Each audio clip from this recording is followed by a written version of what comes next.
আচ্ছা, আপনি কেন জানতে চাইছেন আপনার ভাগ্য কেমন?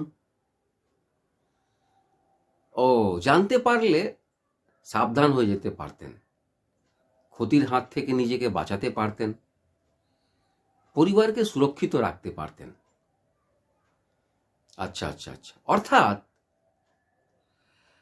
ভগবানের লেখা, মানে আপনার ভাগ্যে কি লেখা আছে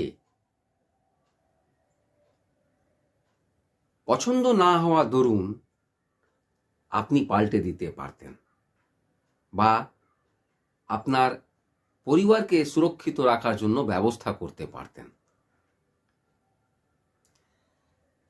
মানে আপনি বা কোনো মানুষ ভগবানের লেখা ভাগ্যকে পাল্টে দেওয়ার মতো শক্তি রাখে, এটা আপনি বিশ্বাস করেন, মানেন, তাই কি? তবে আপনি যদি না মানেন, তাহলে মাদুলি পরছেন কেন? এখানে, এখানে, কোমরে পাথর পরছেন কেন? আংটি, আঙুলে, এখানে, গলায়। এই মাদুলি পরা, পরে, পাথর পরে আপনি ভগবানের শক্তিকে চ্যালেঞ্জ করছেন না?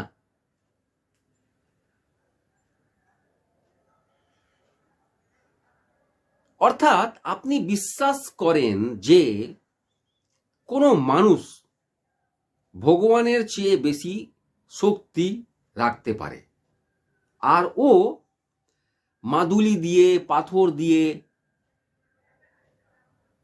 ভাগ্য বদলে দিতে পারে। কি ভয়ঙ্কর ভাবনা! যদি কোনো মানুষ এই ধরনের ভাবনা যদি রাখে, তাহলে ভগবান কি ওর উপর খুশি হবেন? ওর পরিবারের মঙ্গল করবেন? চিন্তার বিষয়। এই পরিস্থিতিতে এটা কার দোষ? ভাগ্যের দোষ না কর্মের দোষ? নিশ্চয়ই কর্মের দোষ। কারণ ভগবান প্রত্যেক মানুষকে আলাদা তৈরি করেছেন, প্রত্যেক মানুষকে আলাদা বিশেষ গুণ দিয়েছেন, আলাদা বিশেষ শক্তি দিয়েছেন।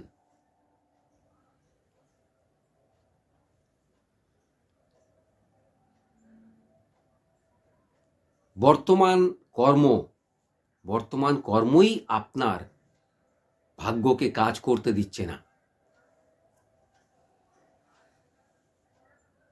ফলে সঠিক কাজ খুঁজতে হবে। যে মুহূর্তে আপনি আপনার বিশেষ গুণ অনুযায়ী, বিশেষ শক্তি অনুযায়ী সঠিক কাজ খুঁজে পাবেন, ঠিক সেই মুহূর্ত থেকেই আপনার ভাগ্য আপনার ভালো করতে শুরু করবে।